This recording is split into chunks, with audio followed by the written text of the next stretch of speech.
Give the call to the honourable member for Mayo. Thank you, Mr Speaker. My question is to the Minister for Communications. Just 1.6% of Australians solely use a landline, while nearly 90% have a smartphone. Will the government expand the universal service obligation to the mobile phone network in the regions? And if not, why not? Give the call to the Minister for Communications.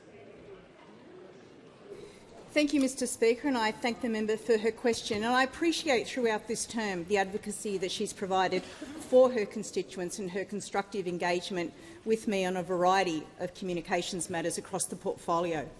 For the benefit of members, the USO stands for the Universal Service Obligation, and Telstra is designated as the Universal Service Provider. Basically, this is a requirement that has not changed under the current regime since it was put in place.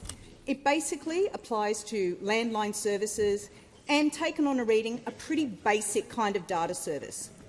The intention of the National Broadband Network, when it was conceived by Labor, was to ensure not only that we had broadband capacity across Australia, but that we had a wholesale-only access network, vertically integrated, that would provide competition into the regions. And this is where it matters. The member is very right that there is a complete lack of flexibility when it comes to the universal service obligation. That is why, in 2023, I announced that this government would undertake a full consultation into how a reform could be undertaken here and how it could best benefit, in particular, those living in regional Australia. And I also pay tribute to the member for Kennedy, who has been a staunch advocate for reform in this area. We have undertaken that consultation on the scope of services, and clearly there needs to be change.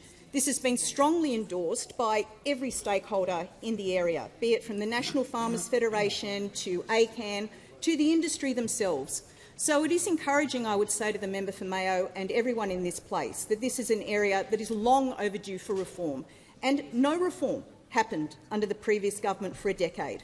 But despite that, we have not only undertaken a consultation on the scope of services, but how it should be funded. And there's a variety of ways in which that could happen. Telstra, as you know, has the contract as the universal service provider under those arrangements which happened when the NBN was conceived.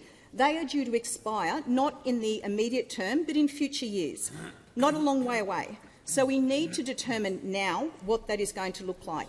I can say to the member that the government has been working diligently in this area. We will have more to say very soon. But I'll make three very good points. Firstly, this is an area where reform was absolutely left lacking under the previous government. Secondly, this is an area where regional Australia has missed out because of that lack of reform. And thirdly, that lack of reform flies in the face of the fact that Australians have always been early adopters. They want the best technology, they want the best connectivity. What I can assure the honourable member is that Labor will be reforming this area, and I look forward to engaging with the member as we implement those reforms.